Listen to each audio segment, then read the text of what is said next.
Welcome to the OnlyFans Secrets Marketing Podcast. The goal of this podcast is to help both new and established OnlyFans creators learn the basics of online branding, marketing, and promotion to help you make more money with your content and maximize your time online. My name is Richard Lewis, and I have over 20 years of internet marketing experience.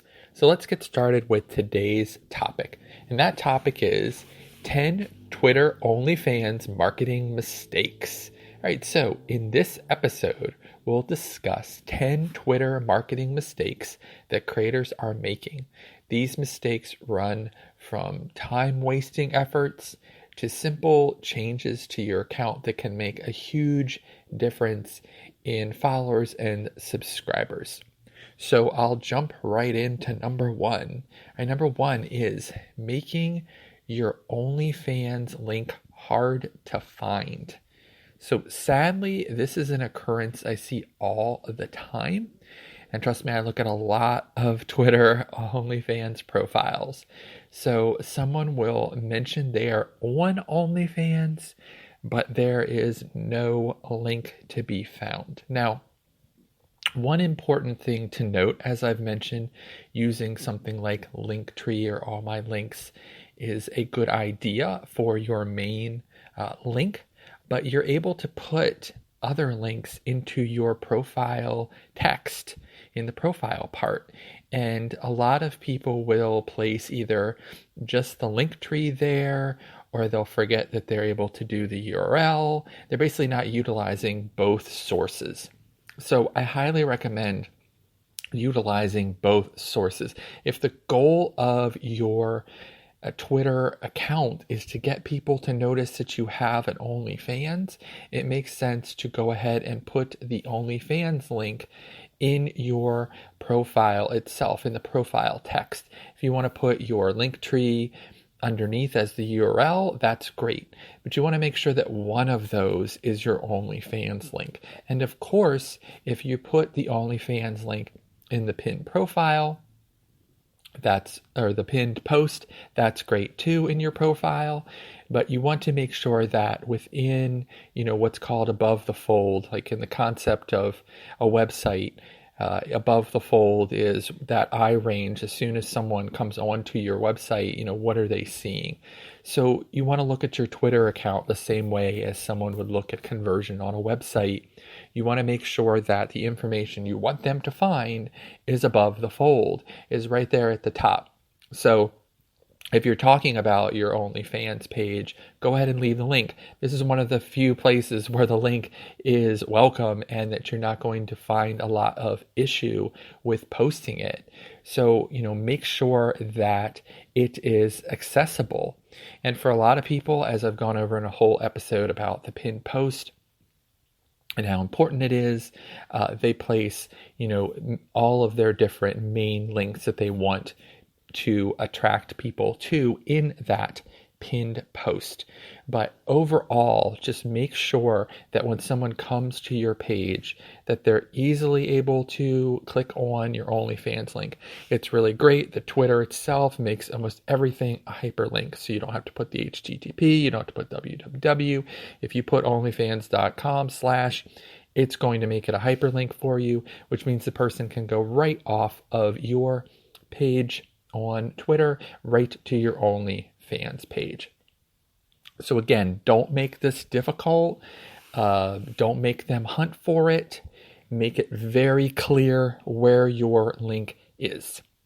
Okay, and then number two, joining, RT like groups, follow groups on the platform. Okay, so what seems to make sense on paper is actually, in my opinion, a huge waste of time. It highly dilutes your brand. And the reason I say this is because if you join, an RT group or like group, and you're constantly retweeting a whole bunch of other creators' material, how is anyone going to really notice your material on the page? I can pretty much tell who's in a lot of these groups because you go onto their page and it's all retweets. How often would they have to post their own material to not be drowned out by all the retweets that are being done in the account? So, it's not just that a person is seeing that in their feed. If they're going to your profile and they're interested in you, they're going to be looking for your material. Now, someone who's very savvy to Twitter will know to click on the media tab. If they click on the media tab or the tweets and reply tab, that's going to get them your tweets. That's going to get them the media that you've posted. But not everyone is like that. They are going to come on and they're going to see a whole lot of retweets. And again, it's going to kind of take their eye away from you. And that's why you want them there. And then also, these retweet groups, besides the fact that you leave yourself open to possible bans and suspensions for the fact that retweeting, back and forth, retweet for retweet, all these things are against Twitter's policies. Now, I'm not saying that Twitter is there with a ban hammer enforcing every single thing. They have a lot to do, so they might not notice that you're constantly retweeting. But I've definitely seen accounts go into temporary suspension because they are retweeting too much. So that's a factor. But it also just leaves you vulnerable to the biggest account in the group. So if you sign up with someone and, let's say it's a 5K or above group, what's going to happen if the person who's at 50 or 60,000 decides they're not going to do it? Are you going to kick that person out of the group? No, you need them because they're 50, 60,000. Maybe they're not playing by the rules like everyone else is, but they're going to get away with it. So who is going to actually do all the work? It's like a school assignment where you have five people and one person does all the work and everyone gets all the credit. So you might have someone at the very bottom, the 5K person who's hustling and retweeting and doing everything they're supposed to, diluting the heck out of their brand.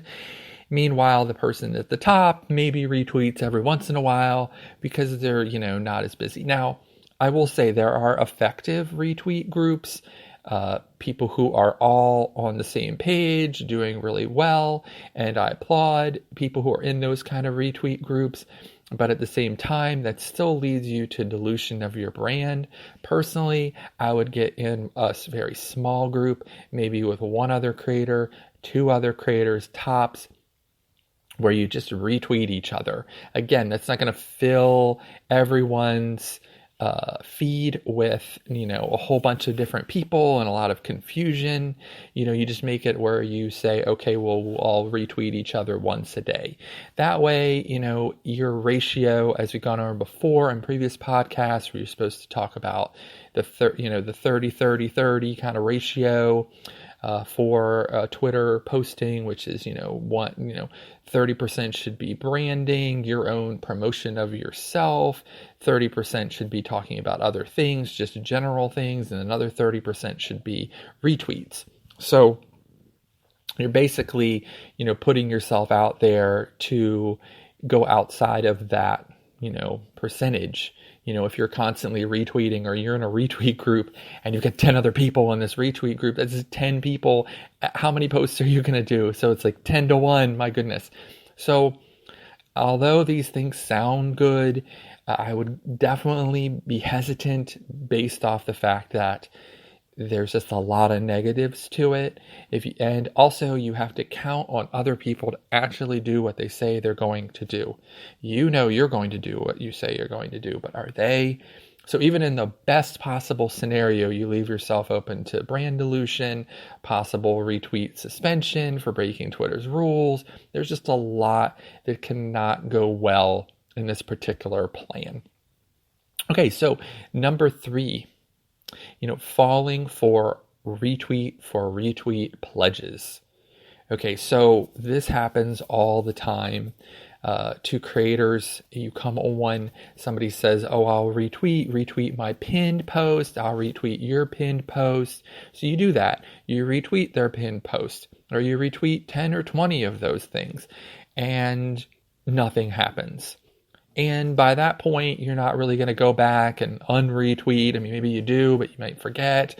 So they know they're going to get the retweet. There's really, as I've mentioned before in the podcast, there's really no accountability on Twitter. A person can just basically, block you afterwards.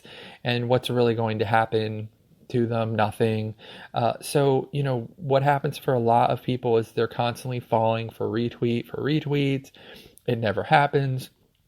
Think in your mind, what is the incentive for someone with, say, 10,000 followers to retweet someone with 100 followers? You know what I mean? So if you've just started, or you've been on for a while, or you're just not a big Twitter person, and you've got 100, 300 followers, somebody else says, oh, retweet for retweet, and they've got 10,000, 20,000, 30,000 followers. What's their incentive? They're going to reach 100 more people. And again, they're diluting their page for those 100 people. They're not going to do it. So for a lot of people, it's, they're kind of falling for that. It's a waste of time. Don't do it.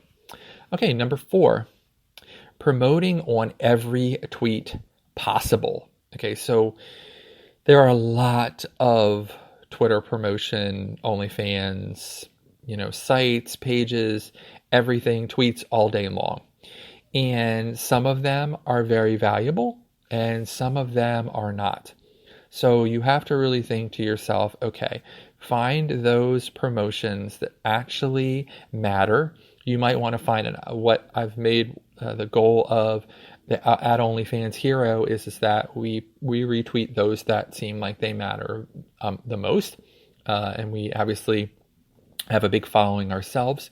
So the goal there is that people won't waste necessarily their time. So look for hubs like at OnlyFans Hero that is retweeting other, substantial sites, and look for ones that you can just easily go, okay, I'm going to spend maybe 10 minutes just posting on the really important promos, and not just promo every single thing that pops up, into your eye view.